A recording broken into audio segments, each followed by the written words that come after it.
কাউকে ভালোবাসে আল্লাহ তার জন্য মানুষের হৃদয়ে ভালোবাসা ঢুকিয়ে দেয়। যদি মানুষ আপনাকে ভালোবাসে, মানুষ আপনাকে শ্রদ্ধা করে, সম্মান করে, তো মানুষের ভালোবাসার অর্থই হচ্ছে আল্লাহ নিজে আপনাকে ভালোবাসেন। সুবহানাল্লাহ পড়বেন না আপনারা?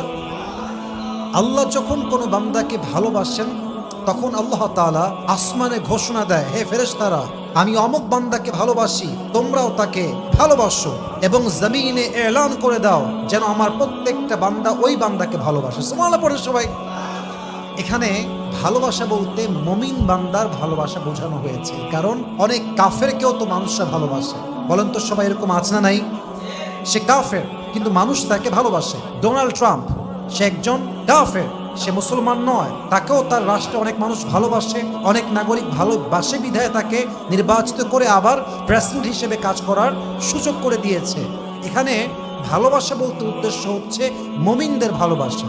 আল্লাহ যখন কোনো বান্দাকে ভালোবাসে, মুমিন বান্দার হৃদয়ে আল্লাহ তার ভালোবাসা ঢুকায় দেয়। সুবহানাল্লাহ পড়বেন না আপনারা সবাই? ইভেন ভালোবাসার বড় একটা নমুনা হচ্ছে আল্লাহ আপনাকে ভালো মুমিনদের সঙ্গে রাখবেন। ইমানদার যারা, সত্যবাদী যারা, তাদের সঙ্গে আল্লাহ আপনাকে বসবাস করার সুযোগ দিবেন। অতএব যদি আপনাকে ইমানদাররা ভালোবাসে, মুমিনরা ভালোবাসে, সৎ মানুষরা ভালোবাসে, মাথায় রাখবেন আপনাকে ভালোবাসে একজন। আওয়াজ দিয়ে বলেন সবাই, তিনি কে?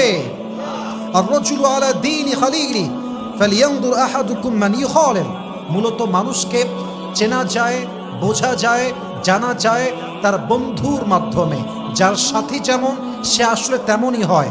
বন্ধু যদি দিনদার হয়, তার বন্ধু সাধারণত দিনদার হয়। যার বন্ধু নষ্ট হয়, চরিত্রহীন হয়, সাধারণত সেও চরিত্রহীন, নষ্ট হয়। ঠিক কিনা বলেন?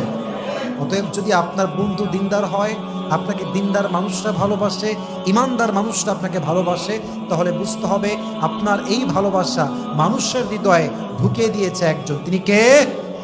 2 নাম্বার,